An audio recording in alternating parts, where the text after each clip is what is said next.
नमस्कार, मैं हूं अविनाश और आप देख रहे हैं न्यूज़ प्लस 21। इस वक्त हम राजधानी रायपुर के कलेक्ट्रेट परिसर पर स्थित हैं, जहां कलेक्टर के द्वारा जनदर्शन का आयोजन किया गया है। कोरोना काल के बाद ये दूसरा जनदर्शन है, जिसमें रायपुर के आम जनता, रायपुर के नहीं पूरे ज़िले भर के जितने भी आम जनता हैं जो अपनी समस्याओं को लेकर इस जनदर्शन में आते हैं। और आइए हम जानेंगे कि किस किस प्रकार से जो समस्या को लेकर यहाँ पर लोग जनदर्शन के लिए आए हैं, कलेक्टर महोदय से निवेदन करने आए हैं। क्या उनकी समस्याएँ हैं, पार्षद हो या फिर पंचायत से, कहीं से भी जुड़ी जितनी भी समस्याएं हैं उसको लेकर यहाँ पर लोग उपस्थित हैं और हम जानेंगे कि क्या कुछ कहा हो।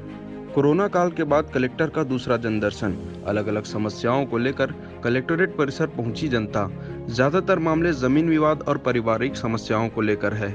तालाब की सफाई के लिए रायपुरा से पहुंचा विकलांग प्रार्थी, तो वहीं दूसरी ओर गांव से शहर में बसने के बाद नहीं मिल रहा महिला को राशन कार्ड से राशन।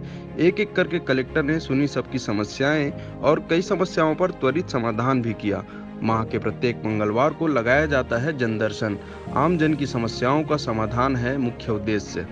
हम लोग जौंदा में रहते थे, अभी 4-5 साल से रायपुर में रह रहे हैं। मेरा पट्टी का डेट हो गया है, 2 लड़की है, तो मैं राशन कार्ड गांव से रायपुर करवाना चाहती हूँ। 2-3 बार कलेक्टर ऑफिस भी गए मगर नहीं हो पा रहे हैं, रद्द कर दे रहे। गांव में फार्म भरते हैं तो बोलते हैं तुम बाहर रहते हो, तेरा कुछ नहीं हो सकता।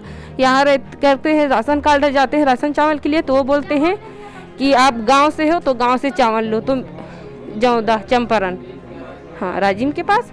लेकिन वहाँ जाने से बोलते हैं बाहर से हो, नहीं करेंगे। गांव के लोग सरपंच सचिव न निराशी बनाए हैं, न किसी चीज़ में फार्म भरने देते हैं।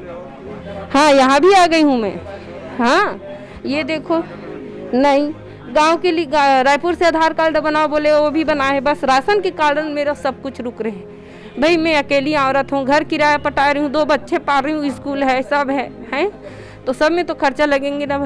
देखो क्या है, किराया भी पटाओ, बच्चों को भी पालो, फिर घर खर्चा बहुत लगते हैं ना। औरत के खर्चा कितना होते हैं। चावल दे रहे हैं सरकार तो भी आधा दे रहे हैं, आधा नहीं।